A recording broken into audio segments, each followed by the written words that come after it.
সাল্লাল্লাহু আলাইহি ওয়াসাল্লাম বলছে দাড়ি রাখো, এরা কাটে। বলছে টাকনুর উপরে প্যান্ট বড়, এরা নিচে পরে। এখন নায়কেরা দাড়ি রাখে, এরা দাড়ি রাখে।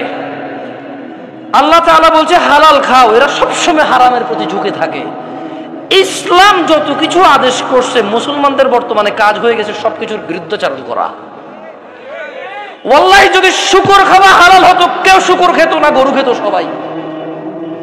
যদি মদ খাওয়া হালাল হতো, এই মুসলমানরা মদের প্রতি এত আকৃষ্ট থাকতো না, সবাই পানের প্রতি থাকতো আকৃষ্ট।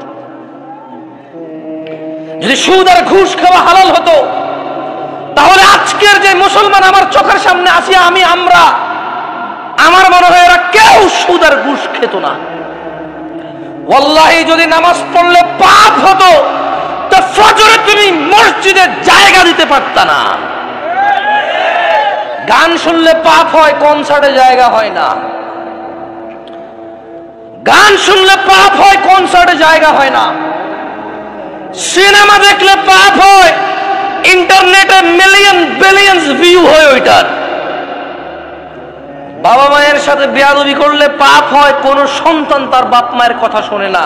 একটা সামান্য মেম্বার, ইউনিয়ন মেম্বার, ও বেটা এখন 2 লাখ টাকা খরচ করলে হওয়া যায়। কি আগের যুগ আছে সম্মান হতো? আমি রাজনীতি বক্তব্য দিচ্ছি না, ফ্যাক্ট বলতেছি, নিজের উপরে নিয়েন না কেউ। আমি রাজনীতি বুঝি কম, তাই বলি না।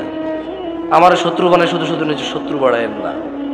আমি নিরীহ মানুষ, মনে আপনার কষ্ট যাবে শুধু, বাস। আমারও ইনশাল্লাহ কিছু করতে পারবেন না, আমিও পারবো না। আপনার যা করবে, যদি কিছু হয় ওটা আল্লাহর তাকদীরে আছে, আমার হবে, আপনার হইলে ওটা আল্লাহর তাকদীরে আছে, তাই হবে, বাস, দ্যাটস ইট। আমি ভয় পাই না তা না, এই জন্য আরো অনেক কন্ট্রোল করে বলতেছি।